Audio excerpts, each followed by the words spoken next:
All right, welcome to how to overcome the 5 biggest blocks in your Mary Kay business. This module is on the fear of rejection, and it's going to play a little bit off of the first module, which is the fear of failure. And I'll explain the connection but also the distinctions here in a little bit. So this webinar is going to be relatively short.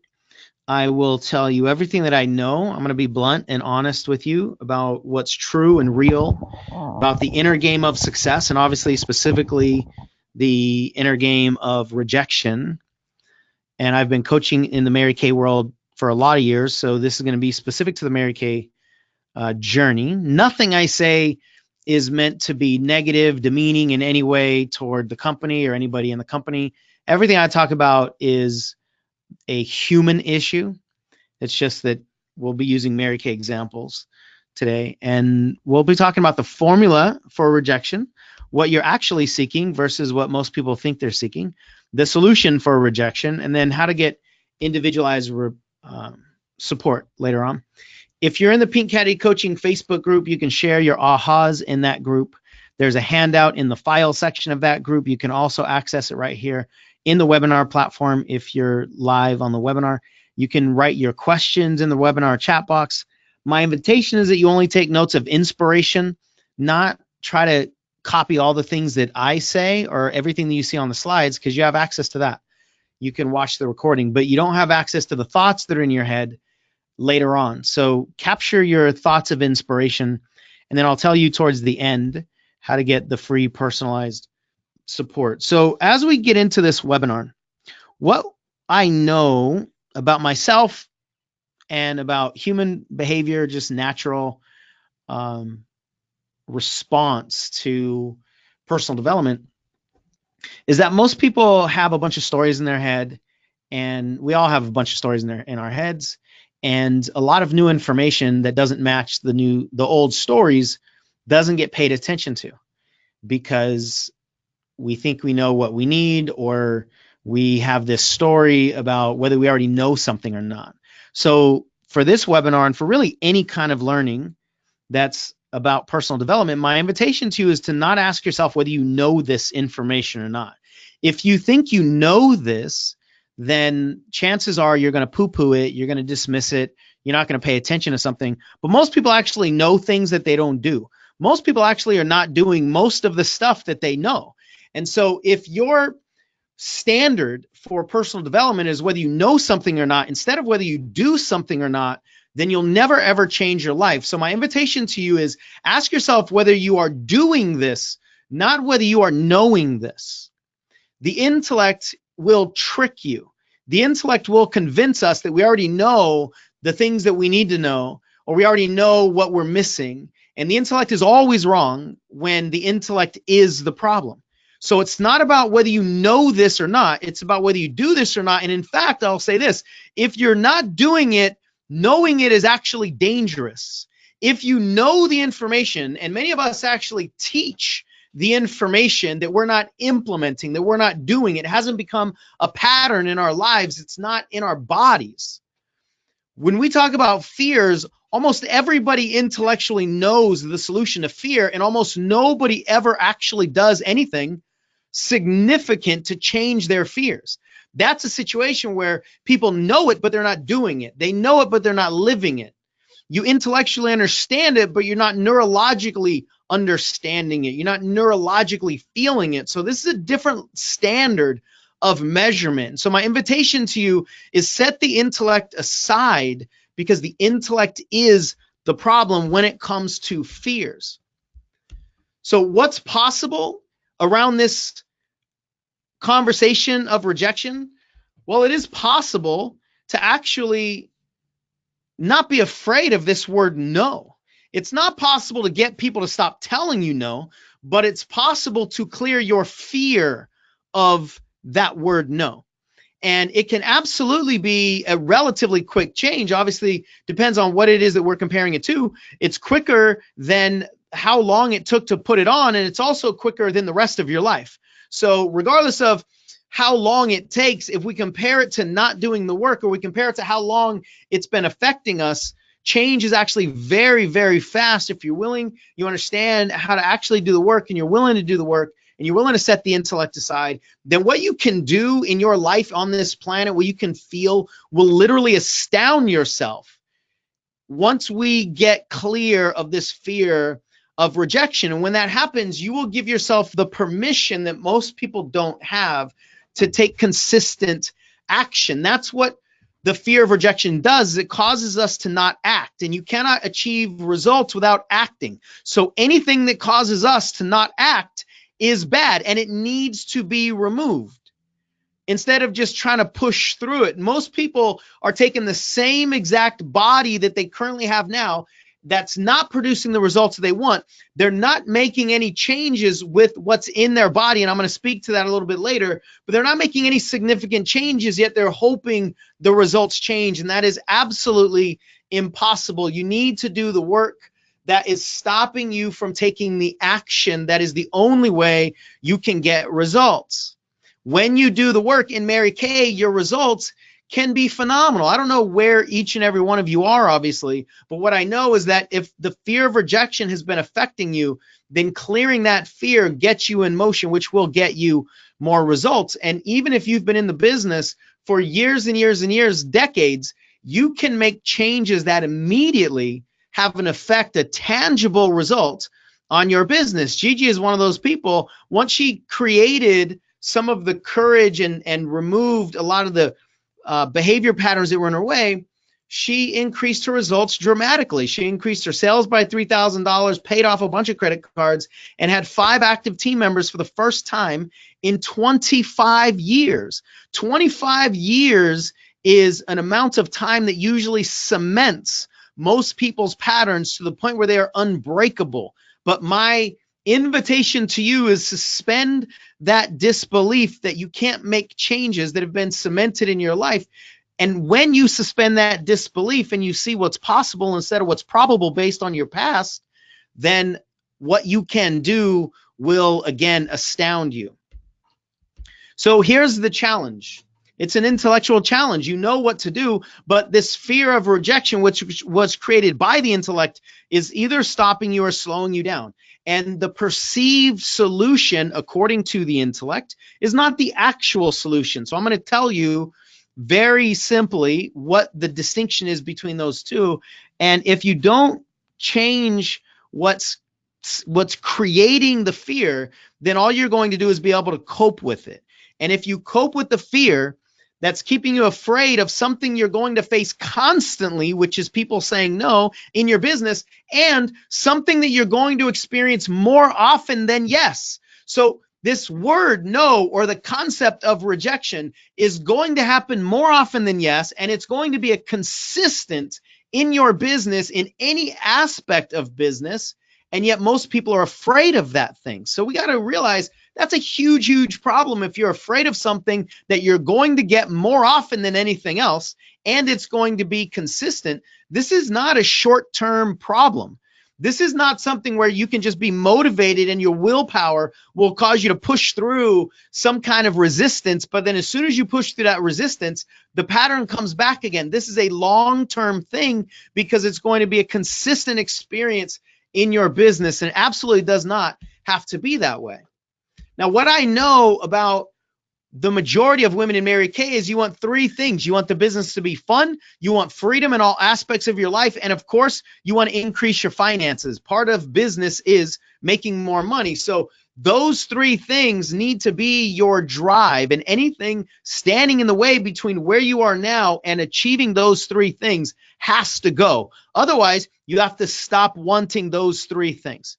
Now, before we get deeper into the content, I'll tell you a little bit more about me. My name is Sean Smith. That's me and my family down there below. I'm a father and husband first. I'm a speaker and coach and everything I do after that. My wife is Sybil in the bottom left. My son, McKenna, or my son, Exley in the middle there. My daughter, McKenna, on the right side. My journey in personal development started when I was 13 years old. I was nearly killed by a next door neighbor who ran over me doing 50 miles an hour. And he didn't slow down, didn't put the brakes on at all, just plowed right through me as my bicycle pulled out in front of him. And I nearly died. I mean, if you look at the details of the incident, everything says I probably should have died. I mean, who gets run over by a car doing 50 miles an hour and survives?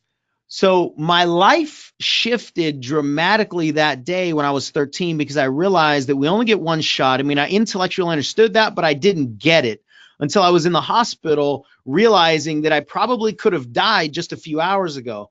And when I kind of looked at that through my 13-year-old senses, it changed everything because up until that point, I was basically immortal. I mean, of course I knew that people die and I knew I was going to die, but I didn't understand really the fragileness of life. I didn't understand that we could really be taken away at any point. Intellectually, I got it, but I had never touched it like that. So because I was on death's doorstep with no warning and was given by God's grace the blessing to come back down off that doorstep, it changed the way I looked at everything, myself, my parents, my friends, life in general. And I made a promise to myself. I said, if I only get one shot and I don't know when it's going to be gone, I want to do everything I possibly can to live a life of excellence and never settle for mediocrity.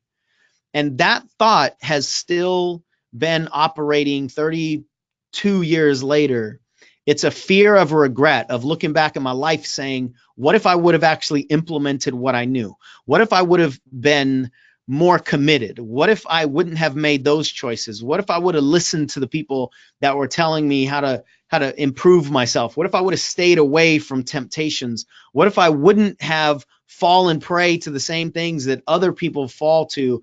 What could I have become? And looking back on my life, realizing there's nothing I can do to change it. I had that thought in the hospital room as a 13-year-old laying on the gurney, and I made that promise to myself. This will not be a conversation I ever have with myself.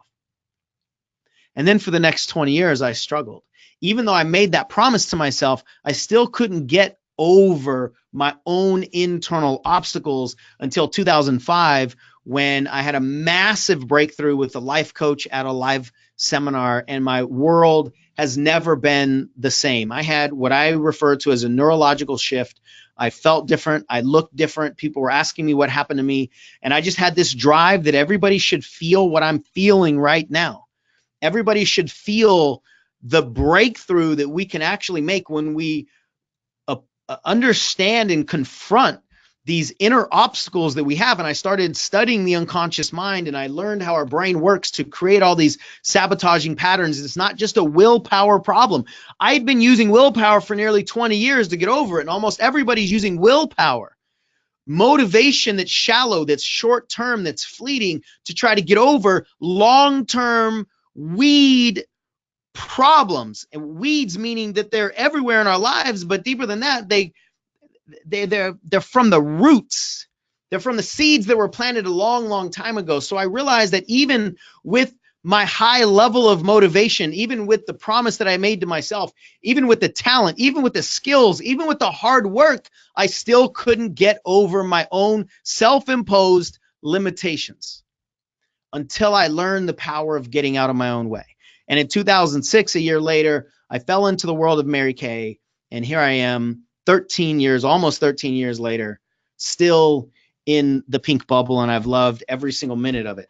So let's have a baseline here of how all fears are created. I went a little deeper into this in module 1. I'm not going to go as deep as I did there. If you missed that module and you want the full conversation on fears in general, you can look at that one. But just to represent a few things that are important for this module, fear is protection from something bad happening. There is no such thing as fear of something good happening.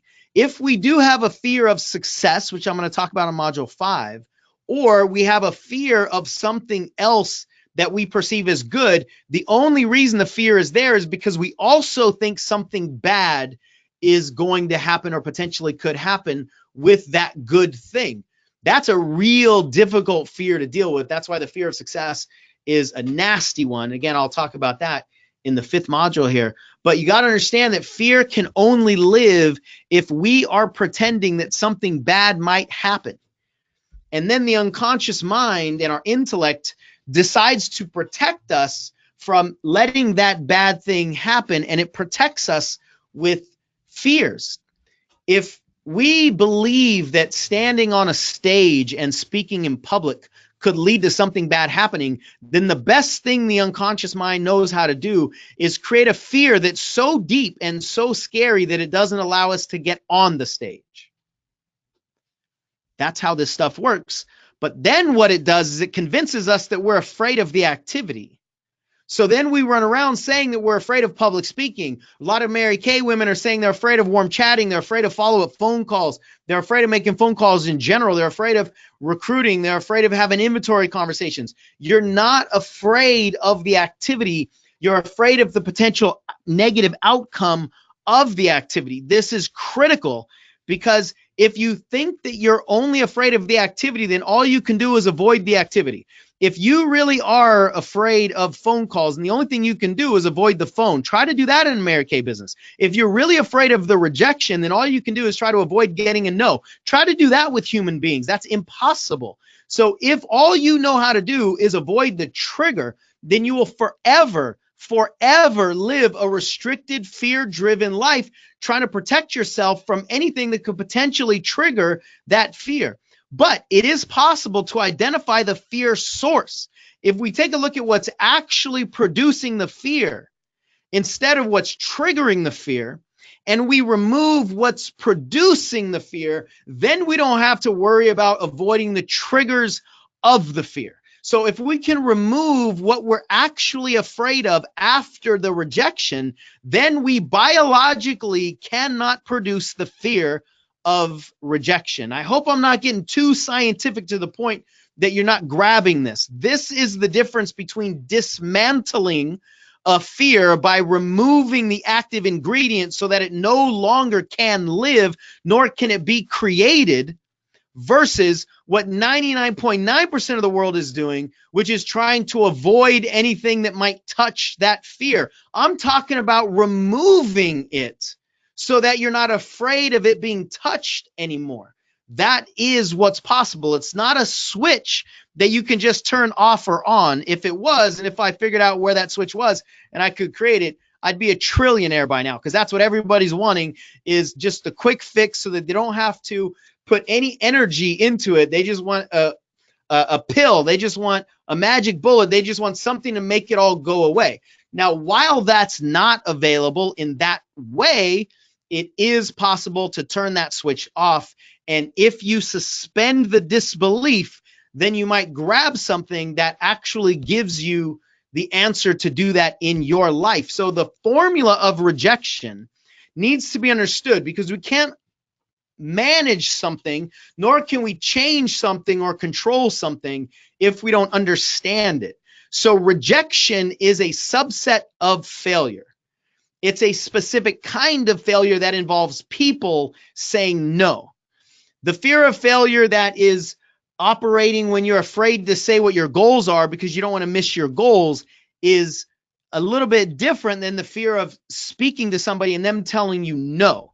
It's still a fear of failure, but this one is involving people. And the reason that this is really important to understand is that the way to get over your fear of rejection is potentially, for some of you, a little bit different than the way to get over the fear of failure. Sometimes it is very similar, but there are enough differences because we're dealing with people that we need to look at you. We need to look at the individual human who holds on to the fear in order to see if there are details in this unique person who has a unique collection of experiences that's never been seen before, if there's something unique about this one that we have to dive into in order to remove her particular fear. So understand that rejection deals with wounds that have been created with our interactions with humans in the past. That's what makes it a more emotional thing than just the fear of failure. The fear of rejection is based around approval. And most of us, we all have a fear of not being approved of. We all have approval issues. The desperation that we have around our approval issues might differ from person to person, but we all have this. And the reason this is really important for you to understand is that you are not broken.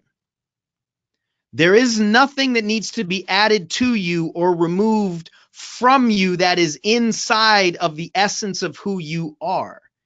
You are not the problem. In fact, if you have a fear of rejection, that means you're normal. That means your brain is working properly. It's trying to do everything that it can to protect you. But you're just a human. You've dealt with the programming that humans deal with growing up. As a child, as we navigate this globe, there are literally thousands and thousands and thousands of opportunities for us to decide that we're not good enough, for us to decide that somebody just disapproved of us, that they're disappointed in us. That's a deep, deep wound for a lot of people. And so the rejection triggers the disappointment. And since you don't want to feel like somebody's disappointed in you, like your father probably was at some point, or your mother probably was at some point, if that's still in your body, then the last thing you want to do is have somebody touch that wound. And so the intellect convinces us that we're afraid of phone calls. No, we're not. We're afraid of feeling disappointed in. We're afraid of feeling like other people are disappointed in us. So that's the actual thing that's happening here. But you got to understand, the problem is in the programming. The problem is not in the person. You are not broken. You do not need to be fixed. In fact, we need to restore you to you, not remove you from you. That's what a lot of people think the answer is. We get this perpetual message in our society that we are not good enough as we are, therefore we need to change. Something needs to be added to us or removed from us, from our essence, from who we are, in order for us to succeed. And that is a tragic programming to succumb to, because then we just go around the world thinking that we constantly need to add things to us. We call this the addiction to addition, that we constantly need more. We constantly are searching for solutions outside of us, and the solutions are all inside of us. The problems are in the programming. The problems are not in the person. You are not the reason that you have fears. Your programming is the reason that you have fears. And if you can detach who you are from how you've been programmed, now we can take a look at changing the programming. This is one of the most empowering thoughts you can ever have, I promise you, in personal development, that we're dealing with a programming issue, not a personal issue. So when we have this fear of rejection, and the only way that I feel qualified, or one of the reasons I feel qualified, is because I've lived with that fear most of my life. This is something that I understand because this is something that I've tried to figure out for decades. I've cried myself to sleep trying to figure out why I'm so scared of making phone calls. I've cried myself to sleep being afraid that I might never be successful. I've felt the pain of rejection deeply. And to this day, it's not entirely, completely gone, but it doesn't control me anymore. That's the difference. So the rejection, the fear of rejection, has us believing that we're actually afraid of a sound that is made by human lips. We're actually afraid of somebody telling us no. That's what the intellect has convinced us, that we're afraid of the no. But the actual pain is not the no. It's not the absence of yes. The actual pain is the absence of love. Because when we do not have the love for ourself present, then what that leads to is the self-abuse afterwards.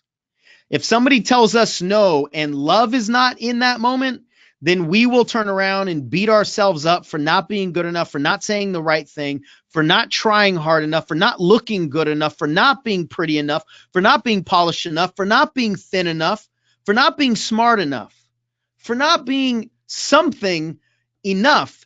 And that abuse is never ending. There's always something that we can fit into that blank. That's confirmation that we're not good enough. That is the problem. It's not what somebody says to us. It's what we say to ourselves when they're done talking. That is the problem. And that self-abuse afterwards is what we're afraid of. You see, our unconscious mind is constantly just trying to protect us from getting in trouble. Well, we are the ones that we are in trouble with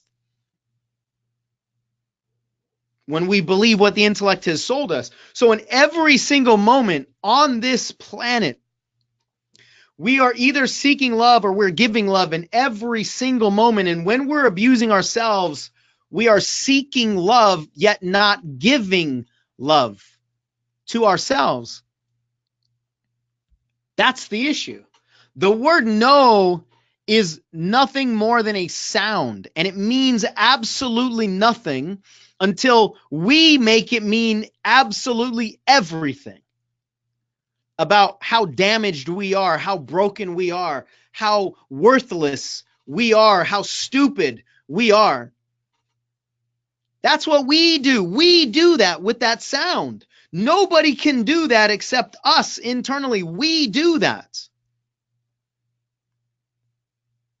And we make it mean something that's so painful that we never want to experience that again. So then we seek solutions that sound like, how can I get everybody to say yes? How can I overcome all the objections so nobody rejects me ever again? That's the intellect that has convinced you that that's possible and that that is the solution. The solution is to get every human mouth to say yes. The intellect wants that to be the solution because the intellect doesn't understand what the actual solution is.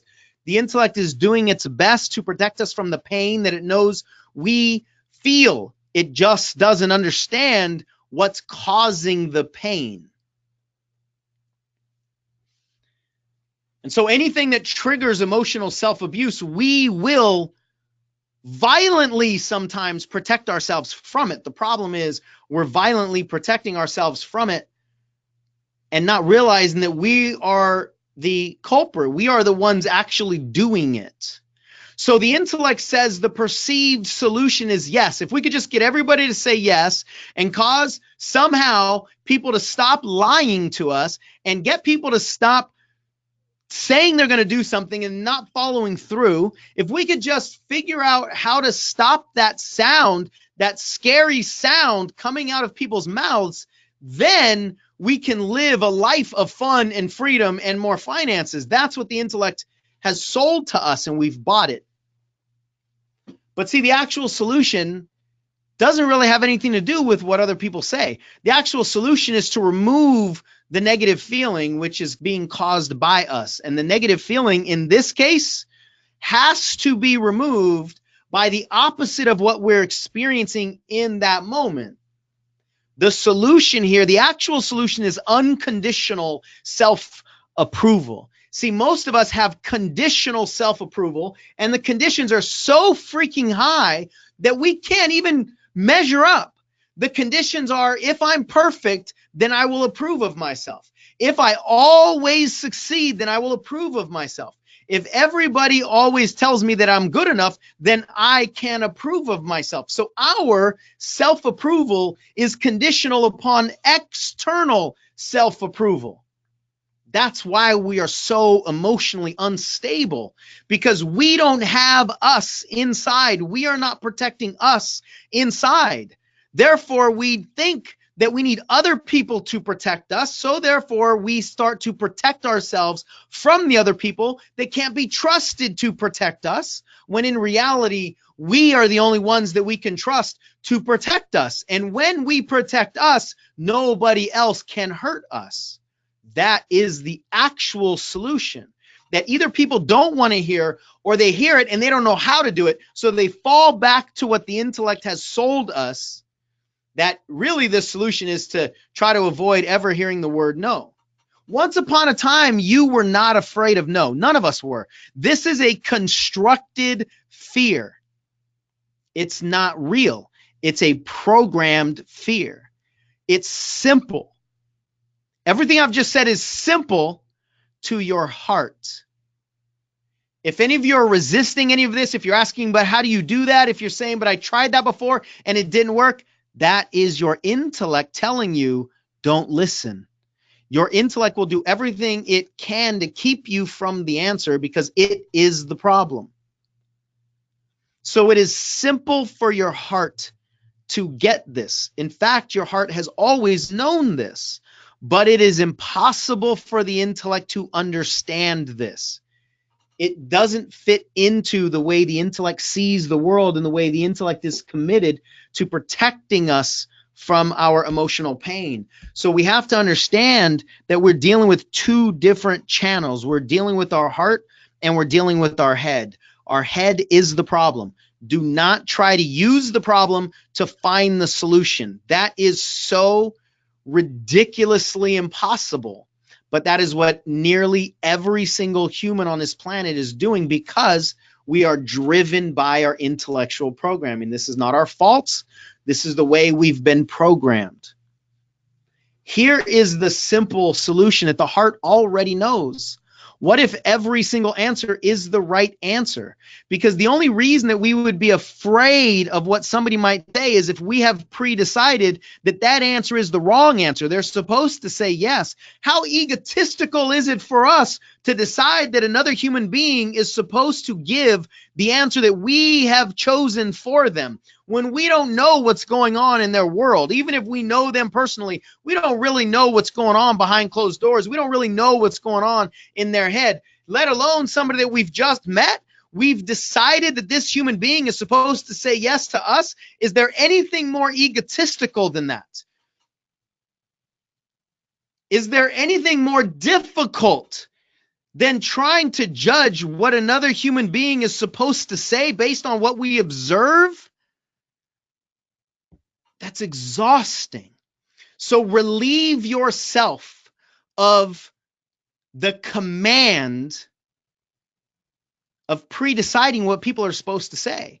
What if everything they said is right? And now you only have two different versions of the right answer. If they say yes, that's the right answer. If they say no, that's the right answer. If they were supposed to say something else, they would have. Let that stuff go to God. Let that stuff go to somebody else because you do not have the capacity, nor do I, to pre-decide, predetermine, judge what the right decision is for another human being.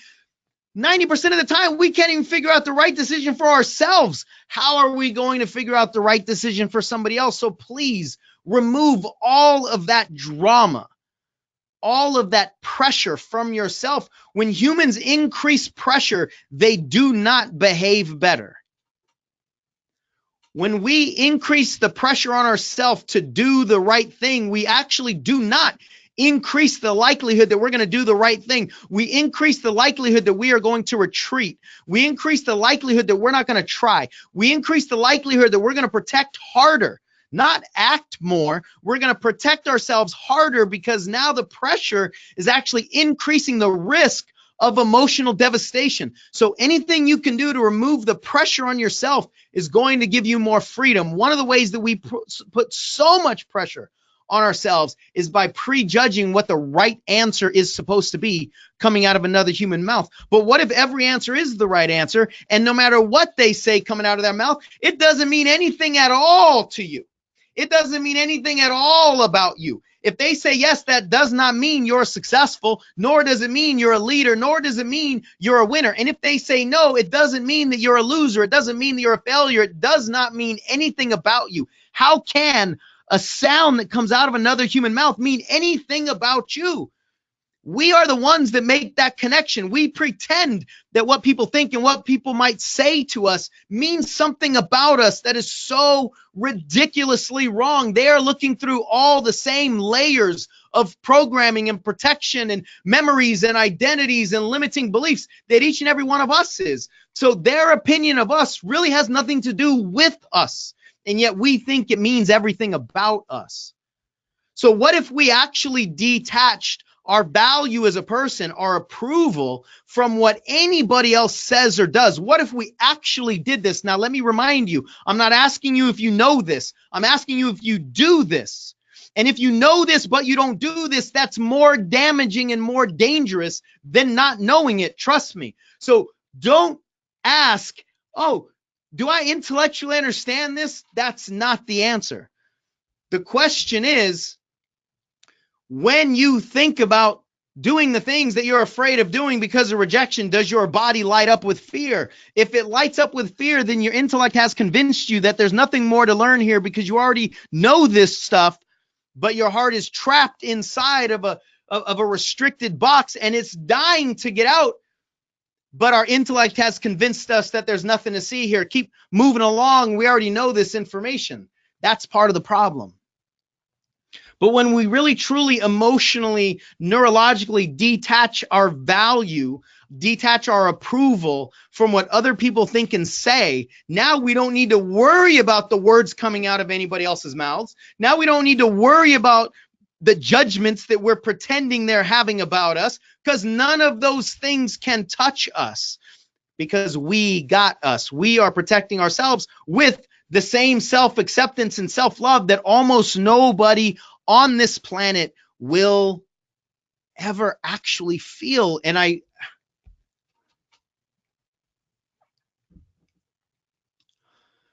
that thought makes me cry.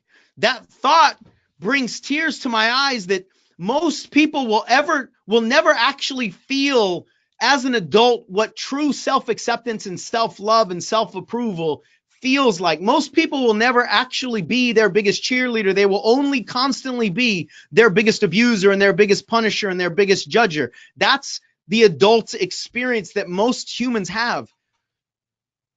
And then they spend so much time trying to figure out how to achieve, how to succeed, how to be happy with that kind of internal environment. That internal environment cannot produce happiness, at least not at the deepest levels, not the kind of happiness that's available to us at the core. It is possible to do this work, but most people will not. Most people will either never learn about it or they will learn about it but be convinced by the intellect that it can't be done. And then the intellect wipes a bunch of sweat off of its forehead saying, wow, that was close. They almost were on to us there. She almost actually found the key inside of her heart. Whew, thank God that we were able to scream at her loud enough that she turned away. Hopefully, she never gets that wild thought again. That's the human experience.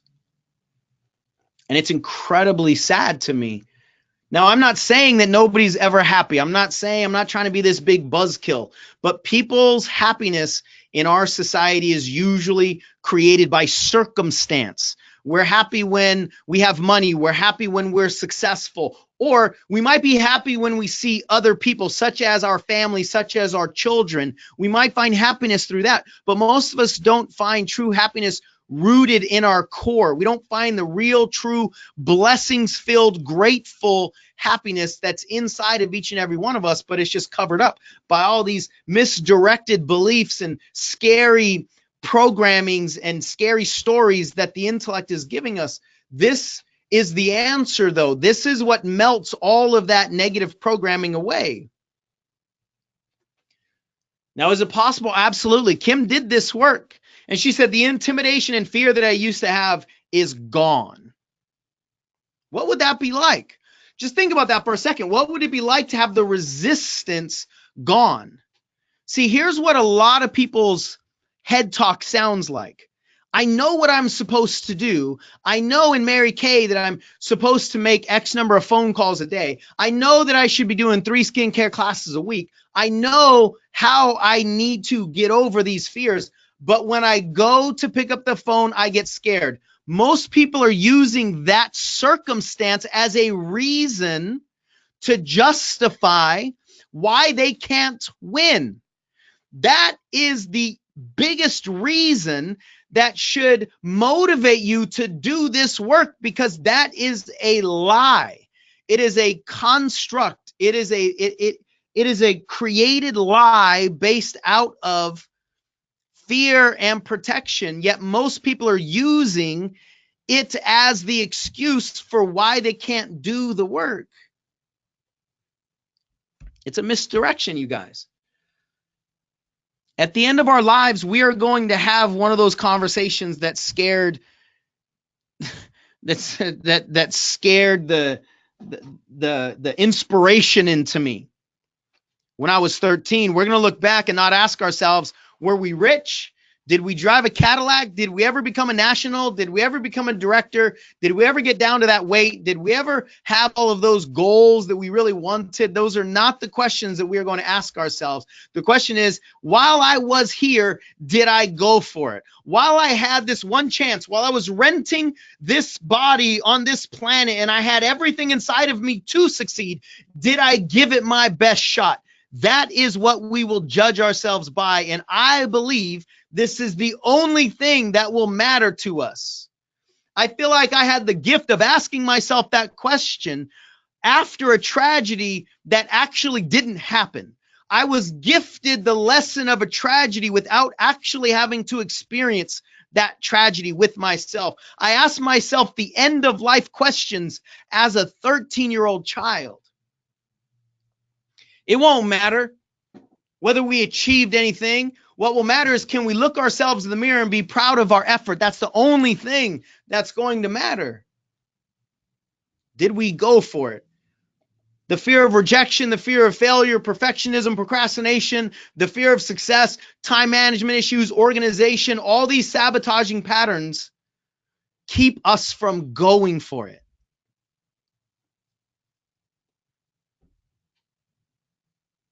We're seeking freedom. We're seeking a way to get out of our restrictions, but we can't see the answer inside the restriction. That, I think, is the biggest perpetual challenge of anybody that's in personal development of any kind. So I don't have anything to pitch to you. There's no link where you can go and pay me any money after this call. But what I do have is an invitation for you to book a coaching call so that we can dive into some of these things that I've been talking about. So that we can take a look at your programming and say, you have a fear of making phone calls for this reason. How about we remove this reason? We would never say, oh, you just have to be more motivated than the fear, because we understand that that's impossible over the long haul to be more motivated on the surface than the fears that live in the soil. The soil overpowers the surface. So we want to help you identify what is in the programming for you individually to actually make a change. And I don't know that there's any reason not to take us up on it. It's a complimentary call. We're going to give you an actual coaching call, not a sales call. We're not going to tell you, hey, if you hire us to coach, these are the things you can expect. We're going to give you the experience of this work on the call. It's totally free. There's no obligation. So there's really no reason for that I understand to not book the call unless you are committed to the struggle. Now, I want to ask a very blunt, honest question of all of you that are on the webinar right now. I want to ask, for those of you that have seen the emails, for those of you that have watched these modules, I want to know, if you haven't booked a call, what's the reason? And so I just launched the poll. You should see it on your screen, that has a few options. I'm not going to say, this is all confidential. I'm not going to tell anybody in the webinar or anybody else what anybody said. I can't even see what anybody says. All I get is percentages on my side. But I'm asking because I really, truly want to understand the psychology. And more than that, I want to help. More than that, I want to understand what we can do to bridge the gap between the people that really have the ability to be helped and the people that are just deciding not to. So this is a favor for me. It's a little bit of market research. It's really important to understand what the actual resistance is, at least from a head talk perspective, from a story that we're telling ourselves. So most of you have voted. I'm going to leave it open for another 30 seconds or so. I really appreciate your vote. For those of you that choose other, I would love for you to type that into the comment section so that I can see it. Nobody else can see the comments.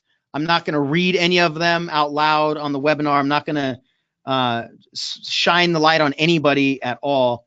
I'm just looking for feedback, looking for ways that we can support you in any way that we possibly can. So I'm going to give about 10 more seconds to this poll, and then I will close out the webinar here. These are fascinating responses. And if some of you are interested in the responses, then let me know in the Pink Caddy coaching group, or maybe I can do a live video in the Pink Caddy coaching group and just talk about some of the responses and what my thoughts are for some of the responses. Okay, so let me close this poll now. Most of you voted, the vast majority of you voted, and I really, truly appreciate that. So let me, whoops.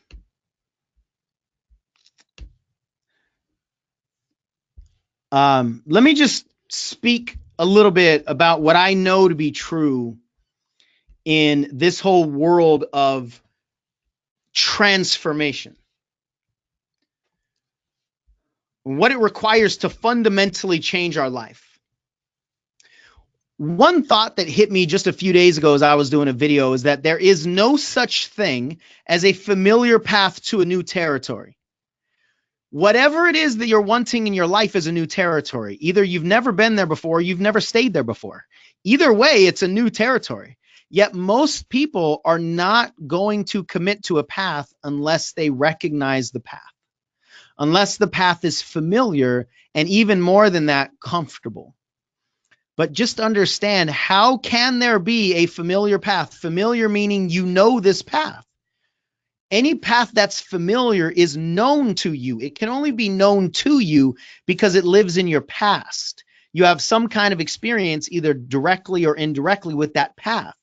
And if you have experience with that path and your new territory still hasn't been achieved, then here's what I know for absolute certainty: that path is not your path. The path that is going to lead to your new territory is unrecognizable to your intellect. And yet most people will only walk the familiar paths. They'll only walk the paths that are within their comfort zone, and yet they're trying to get out of their comfort zone. How can you stay on a comfortable path that leads you beyond your comfort zone? It is just impossible in every single way, every single angle you can look at it. It cannot happen. And yet that is what almost every single person is committed to. So if your intellect is trying to see the way out, it's trying to understand the way out, it is literally incapable of it. Literally. Biologically, your intellect cannot see the solution for your breakthrough. It cannot. And yet most people won't take action on anything that the intellect doesn't approve of. That's just perpetual struggle. There is literally no way out of the struggle by being committed to that perspective.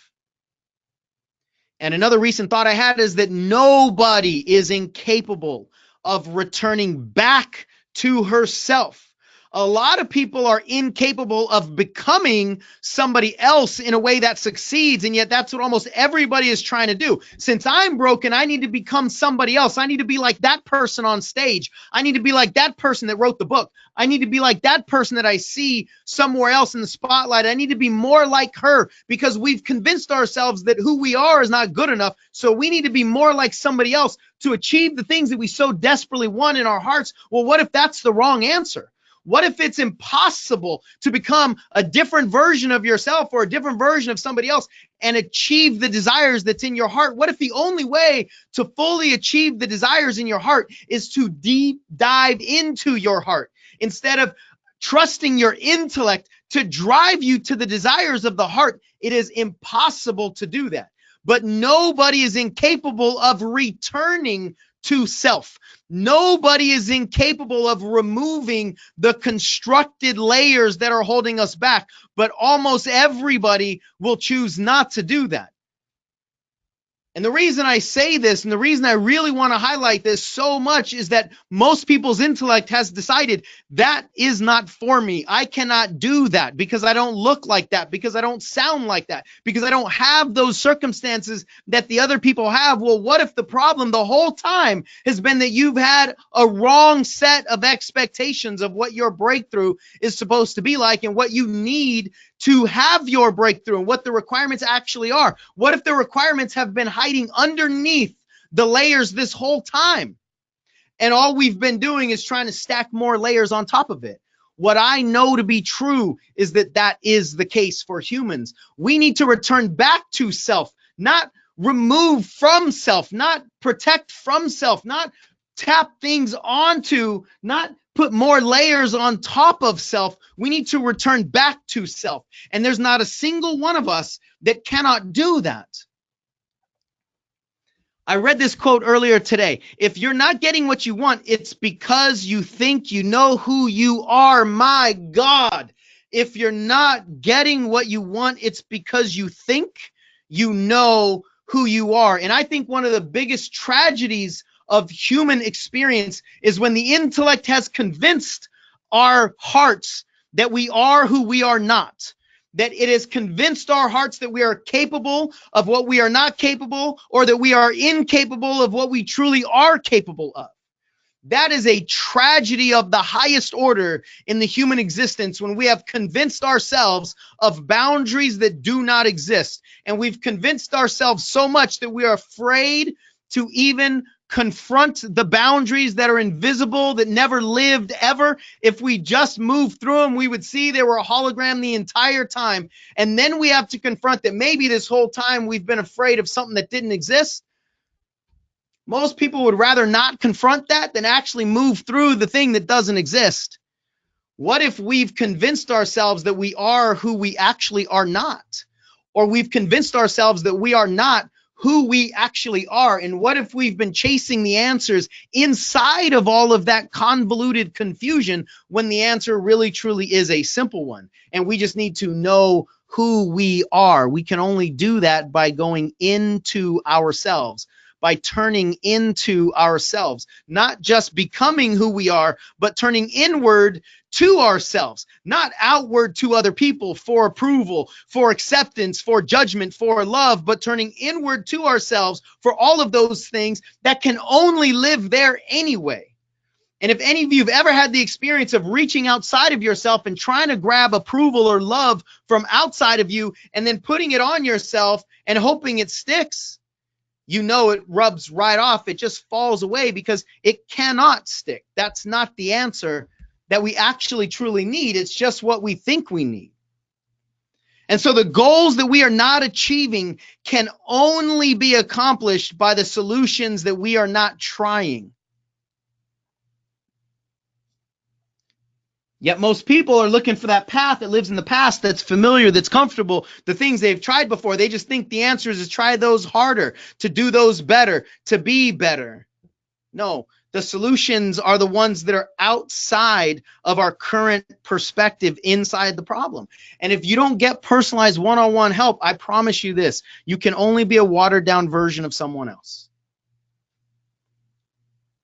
So let me remind you, knowing this is not good enough. Doing this is the only thing that matters.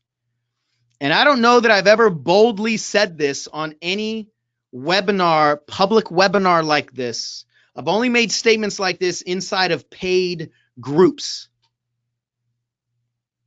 And not just in Mary Kay world, in any other world, but there are coaching skills. We have the ability to do everything I've just talked about. But unless you really truly understand the coaching skills and exercises that can remove the negative programming, you'll never believe it's possible. From the outside, it is absolutely impossible. There are coaching skills that most of the world will never know exist, or they'll never give themselves the experience of feeling, touching, actually allowing it to make a significant change in their lives. And if you don't know those skills, if you haven't been trained, if you haven't seen some of the transformations that can happen when the human spirit gets engaged and says, enough is enough, I've suffered long enough, the magic that lives inside of the human spirit cannot be contained by the false power of the intellect. But most people will never unleash it. When you see that happen and you know what's possible when the human spirit rises up and refuses to be held down ever again by this false force, then you'll never be able to take that out of your realm of possibility. But unless you've seen that, it will never live in your realm of possibility. So my invitation to you is, give yourself the experience of what can actually happen when we confront and attack and dissolve these layers of protection. Now, here are the real two questions that changed my life. My life didn't change fundamentally, where it felt like 50 pounds of weight was dropped from me, where people started asking me what I'm on because I'm smiling too much. My life didn't fundamentally, energetically, neurologically, emotionally, psychologically, physiologically, physically, it didn't change until I asked myself two questions. How long will my ego continue struggling to find an unfindable solution that I cannot see before I decide I've wasted enough time, I've wasted enough energy, I've wasted enough money, I've cried enough tears, and finally get the help that I cannot give to myself? How long will that go on? And it wasn't until 2005, after 19 plus years of this internal battle, that that question finally broke me. And that's when I surrendered. And once I surrendered, I was able to ask myself the second question. The second question was, how many people have I not helped because I'm sitting here in my own way, because I'm sitting on my hands, because I'm succumbing to these fears, because I'm cowering to my own fears? How many people have I not helped that need me to step forward so that I can help them? How many people are out there right now that I have not helped because I am still in my own way? When that question hit my heart, I cried like a baby. I cried hard, but I took action. That was the first time that I hired a professional coach. And the next year I made over $300,000 from zero. The year before, you know what my income was? It was about negative 40 grand. That's what it was the year before. And then since we've made $5 million, this is a fundamental change. Now, I'm not going to promise that you're going to make hundreds of thousands of dollars. I'm not going to promise that you're going to make anything tangible. I don't know what's waiting for you in terms of success. I don't know what's waiting for you on the other side of your breakthrough. But what I do know is that you're all capable of finding inside of you what's necessary to break down what's holding you back.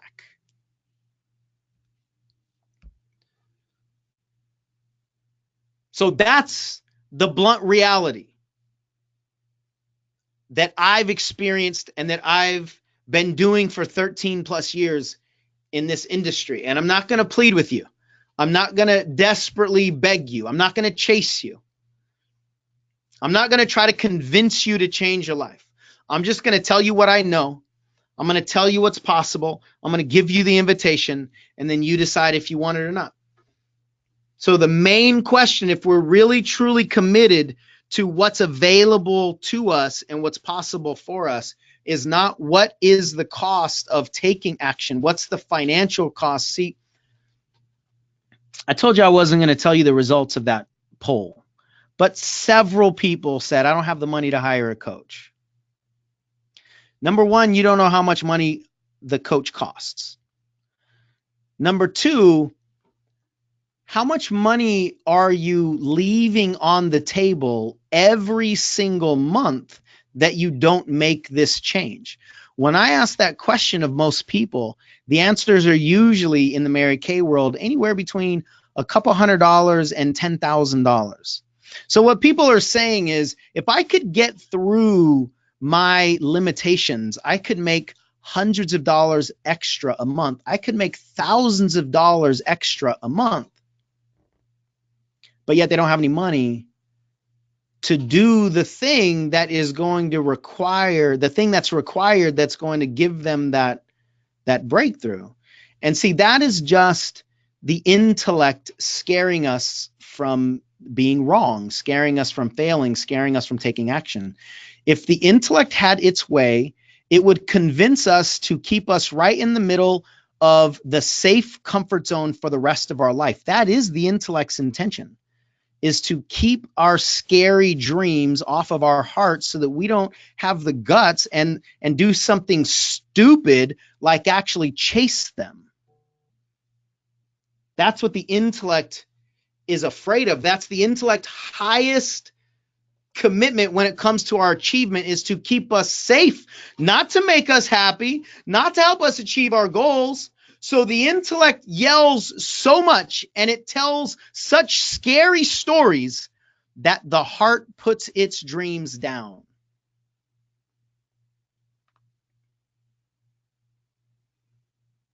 Biggest tragedy, one of the absolute biggest tragedies of the human journey, especially when people have pre-decided that they cannot achieve the thing that is so close to them.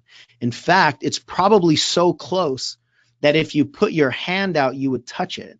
But the intellect scares us so much that it tells us to keep our hands behind our back or in our pockets, tied together. Don't you dare lift that thing and see what's out there. Most people are actually surrounded by the dreams that they have. They're reachable, but the intellect has scared us into not lifting our hands. So don't ask yourself, what's the dangerous thing that might happen if you take action? Ask yourself, what's the dangerous thing that might happen if you don't take action? What if nothing changes a year from now? Because here's what I promise you with everything I have in my body. The recipe that we've been following in the past only has the capacity to produce what we have now. It will never produce anything more. So if that recipe that has led us to right now does not change, a year from now, our circumstances cannot change. And 5 years from now, our circumstances cannot change. And 10 years from now, we'll be asking ourselves the same painful questions that we're asking ourselves right now. Why can't I have my breakthrough? And the real reason is because we didn't do the work back there. Please don't be in that scenario. Now, if you don't want to do this work with me, if you're afraid of me, if you think our company is too much, that's fine. But you have to do this work. I don't have any skin in this game. It's not my life on the line. So this should not be whether you're going to do this work or not. It's who you're going to do it with, who you're going to allow you to lead you through this work. Now, I will tell you, though, the only people that can lead you through this work is the people that have done the work. But if you don't choose us, you don't choose us, that's fine. But choose somebody who can. And do not let your intellect vote. Because your intellect will convince you to not spend any money, to not spend any time, to not fly anywhere. Don't do anything that's outside of the realm of this comfortable path that you've been traveling this whole time that has not produced what you want. So I've been ending all these webinars with the same thing. You can cope or you can clear. Whichever one you choose is fine. But you cannot choose to cope and then expect what is only available if you clear. So I haven't looked at a single comment. If you guys have been asking me questions, I haven't seen them. I haven't been rejecting you. I haven't been avoiding you. I haven't been not approving of you. I just haven't seen them. If you do have a question right now before we go on this webinar, before I stop this webinar, then go ahead and retype the question so that I can see it.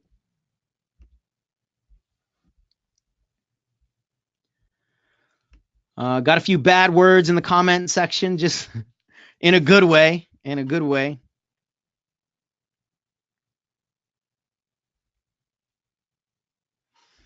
Somebody says, I've been trying to see the way out for 41 years. I don't know what you've been trying. Here's what I know. That's not the answer. Because if it was, it would have worked. After 41 years, it would have worked. So I say that with love and actually empowerment and hopefully hope. I don't say that in any kind of a demeaning way, but you can't follow a recipe for 41 years and hopefully and then hope that the 42nd year will be different than what the 41 years have produced. It's just impossible. And it doesn't matter how desperate we are to get rid of the things that we want to get rid of. If we don't change the recipe, we can only produce what we've always produced. It's just that simple.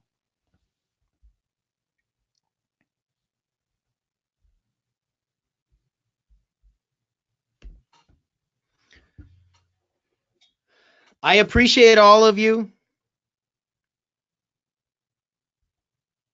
I'm rooting for all of you. This call that we're offering you is a free call. Several of you said, I don't have money to hire a coach. Do you have money to sign up for a free call? If you don't have money to sign up for a free call, then that means that your money story is so pervasive that it is now scaring you to take action where it is irrelevant. And it has now scared you so much that it has convinced you to not take any action. It has gone well beyond convincing you to not take action that costs money, which, if I had another 30 minutes, I would jump on this soapbox, is a perpetual story that you're not worth the money. But that's a rant for another day. But if your money story has convinced you that you're not worth anything that costs money, and you're certainly not worth any unfamiliar way to remove the restrictions that have been holding you back for so long, if it costs money, if that's the story that it convinced you of at some point in time, and then that story became so over exaggerated to now I don't have the money for things that don't cost money, what that story has become that you're not hearing is don't try anything. That's the story. I mean, what else could it be? If the reason that you're using to not do something does not apply, but you're still not going to do it, then what that means is that the wound is so deep, the fear is so real that you've been convinced by the problem that you're not worth taking action. Not just that you're not worth taking action that costs money, that you're not worth taking action. And if this is pissing you off, if this is making you really, really angry at me, or if this is causing emotions to be brushed up inside of you, first of all, I'll take whatever judgment you have of me. Because I know I don't have the capability of producing wounds in people. I only have the capability of touching something that's already there. But my point in bringing that up is, if you feel some emotions coming up based on the sounds I'm making with my mouth, that's confirmation that you've got to take action into those emotions, not away from them. Into them. Most people hate being uncomfortable. So when somebody or something makes them uncomfortable, most people blame the thing that makes them uncomfortable, not realizing the discomfort is living in you the whole time.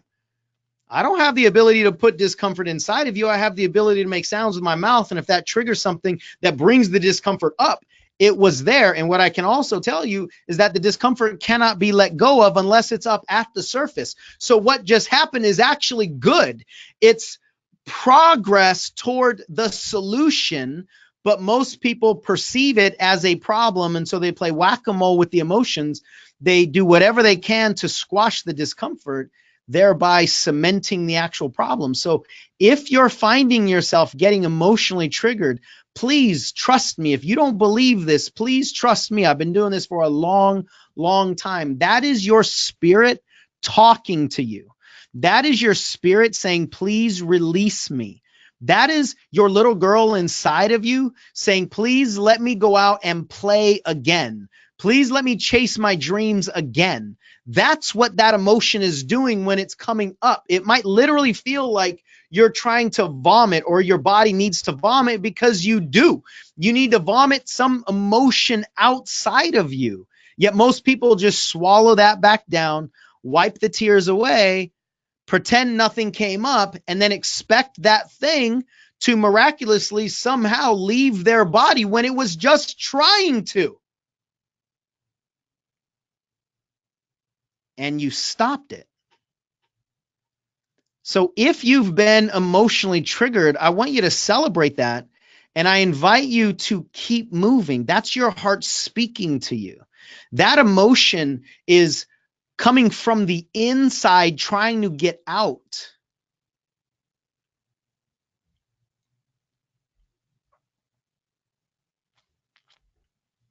And we can help. That's all I can tell you is we can help.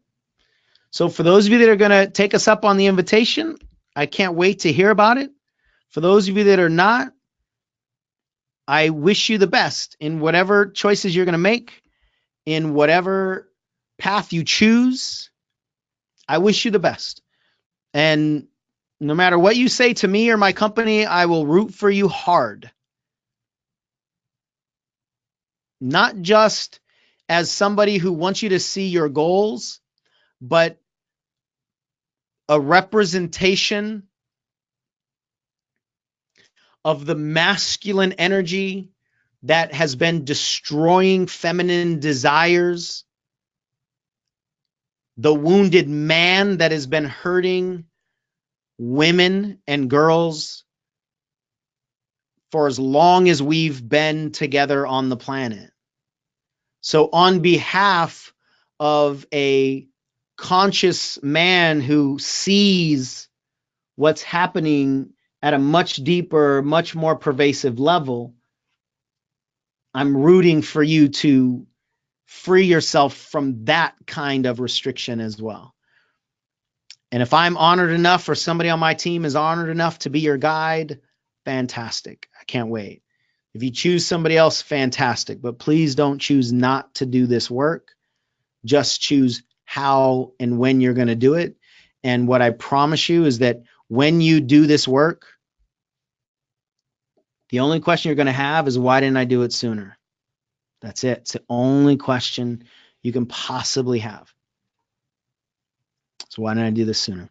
I love you all. Have a great rest of your night, day, whenever you're listening to this. We'll talk to you soon.